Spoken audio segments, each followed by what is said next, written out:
Terus pemerintah sendiri juga sudah mulai membahas tentang tanaman ini, apalagi ini dijadikan komoditas andalan. Cuma yang jadi pertanyaan, kenapa ketika dijadikan komoditas andalan tapi harganya justru hancur? Nah, ini tanda tanya. Apakah ada sebuah permainan di tanaman porang seperti minyak goreng? Ini kita tunggu saja.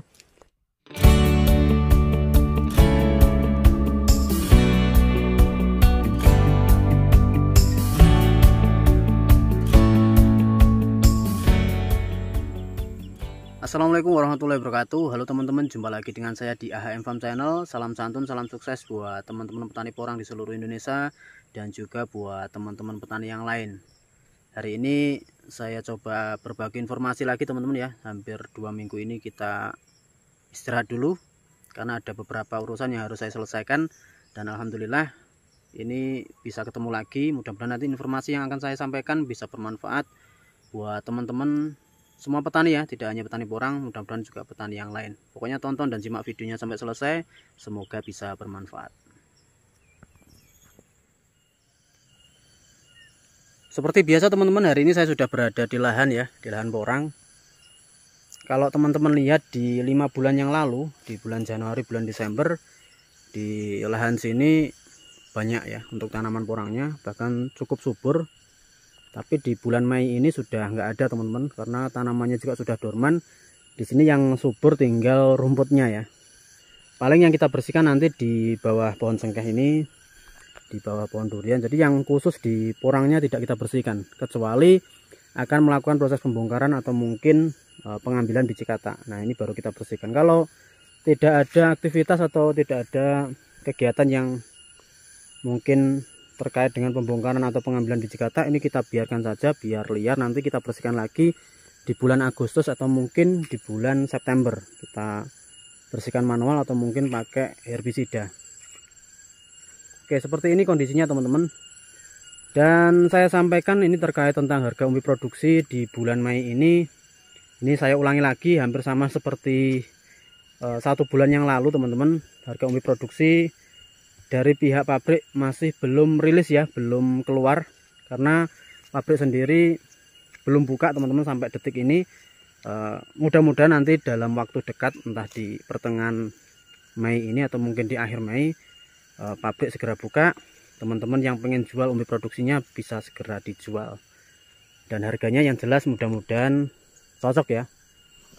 Kalau ada yang membeli mungkin di angka 2000 atau 3000, biasanya itu pengepul atau teman-teman yang mencoba mengolah sendiri ya, mungkin dibuat chip ya, biasanya ada.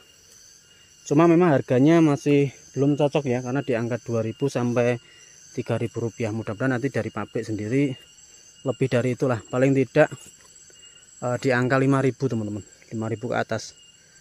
Ini hanya harapan ya, tapi kita juga nggak tahu. Yang jelas kalau harganya di bawah 5000 ya pusing lah. Dan topik pembahasan di video kali ini lanjut atau mungkin berhenti sampai sini ya buat teman-teman yang saat ini sudah mencoba menanam tanaman porang. Ini keputusan monggo dipikirkan lagi, jangan sampai teman-teman rugi. Kalau memang menguntungkan untuk dibudidayakan, monggo bisa dibudidayakan lagi dalam jangka yang cukup lama, atau seterusnya diperbanyak lagi di setiap lahan-lahan yang sudah kosong. Tapi kalau kiranya tidak menguntungkan, saya rasa ya jangan dipaksakan ya, karena sesuatu bisnis yang tidak menguntungkan kenapa harus kita kerjakan. Apakah Mas AHM ini terus membudidayakan tanaman porang? Kalau pertanyaan itu sebetulnya cukup mudah untuk saya jawab, karena tanaman ini sudah kita budidayakan sebelum viral ya, sebelum tanaman laku di angka 5000 ke atas. Sehingga kalau ada pertanyaan apakah masih dibudidayakan, yang jelas masih teman-teman. Karena sebetulnya saya sendiri tidak hanya fokus di satu tanaman. Bisa teman-teman lihat di lahan sini ada banyak tanaman ya. Contoh, nah ini cengkeh, ada juga durian. Nah seperti ini teman-teman. Ini yang masih ya, yang batangnya masih belum membusuk. Di sini tandanya masih banyak teman-teman. Nah, ini untuk mempermudah kita melakukan proses pembongkaran. Biji katanya sebagian juga belum kita ambil. Nah, contoh seperti ini. Jadi di lahan sini ini tidak hanya fokus di satu tanaman, tidak hanya porang, ada pohon durian, ada juga pohon manggis teman-teman. Nah, yang bagian bawah. Sehingga ketika ditanyai apakah Mas AHM nanti tetap akan membudidayakan tanaman porang meskipun harganya di bawah 5.000, kita jawab dengan mudah, akan tetap kita budidayakan teman-teman ya. Karena apa? Tanaman porang ini kalau dibandingkan dengan tanaman yang lain saya rasa cukup gampang dan cukup mudah, bisa kita tanam di sela-sela tanaman yang lain. Misal kita fokusnya di tanaman cengkeh. Nah, di sela-sela antara pohon cengkeh satu dengan satunya ini bisa kita kasih di bawahnya sini tanaman porang.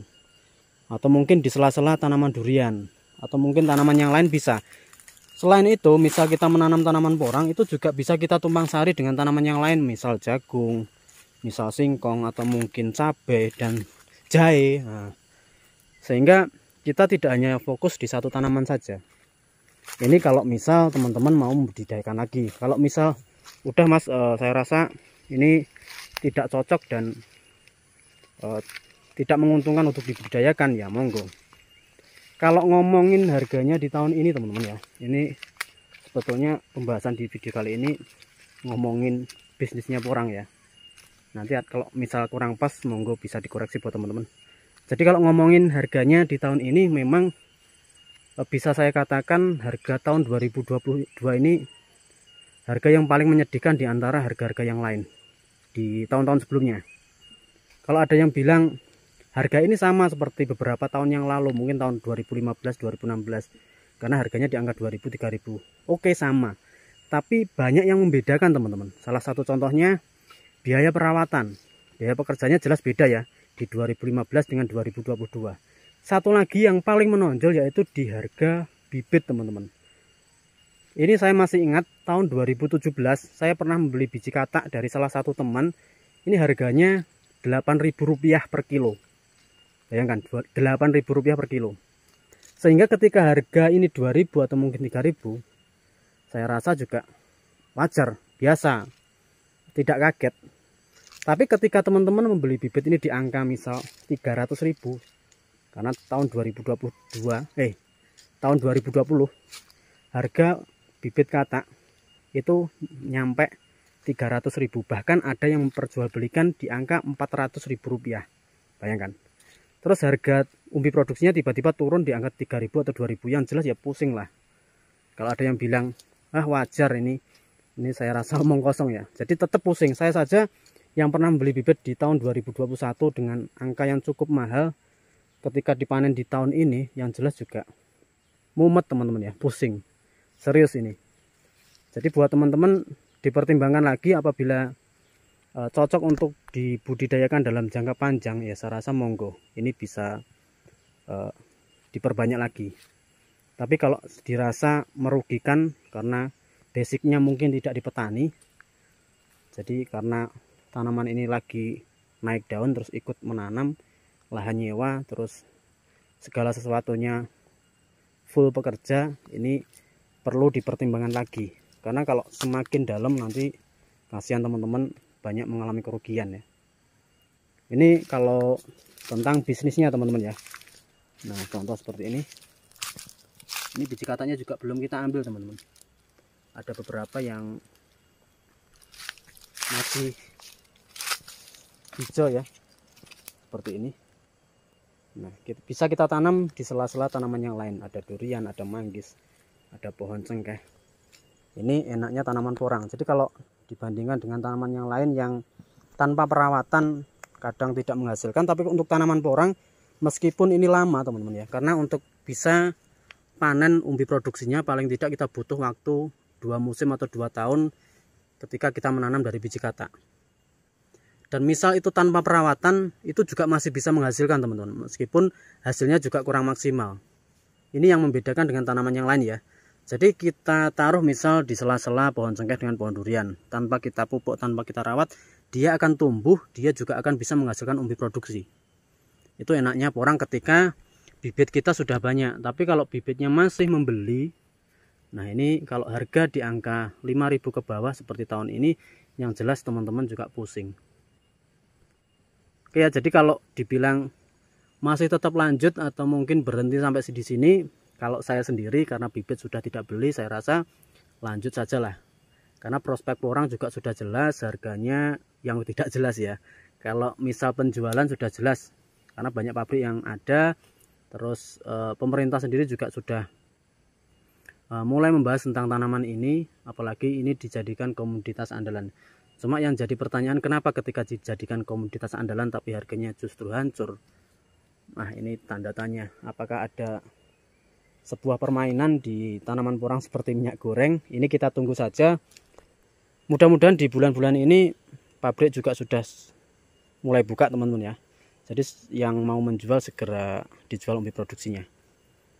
Misal belum cocok dan pengen dipertahankan, ya udah dibiarkan saja seperti ini. Nanti bulan September, Oktober sampai November nanti akan tumbuh sendiri. Tanpa perawatan teman-teman ya, tanpa perawatan. Ketika tidak dipupuk gimana mas? Nggak apa-apa, dia akan tumbuh. Karena sebetulnya tanaman porang ini dulunya juga liar teman-teman, bukan tanaman yang harus kita rawat.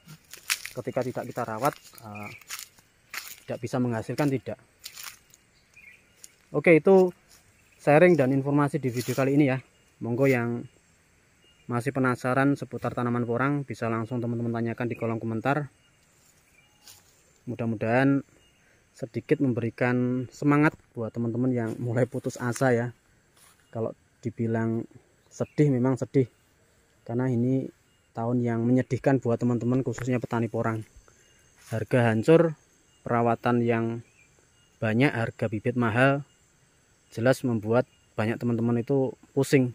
Apalagi yang sudah dapat pinjaman dari kemarin BNI Kur kalau nggak salah ya. Itu yang jelas pusingnya double-double. Tapi mudah-mudahan segera dapat solusi dan harganya stabil sehingga tetap menguntungkan buat teman-teman. Itu aja informasi di video kali ini teman-teman ya. Sampai ketemu di video selanjutnya. Terima kasih. Assalamualaikum warahmatullahi wabarakatuh.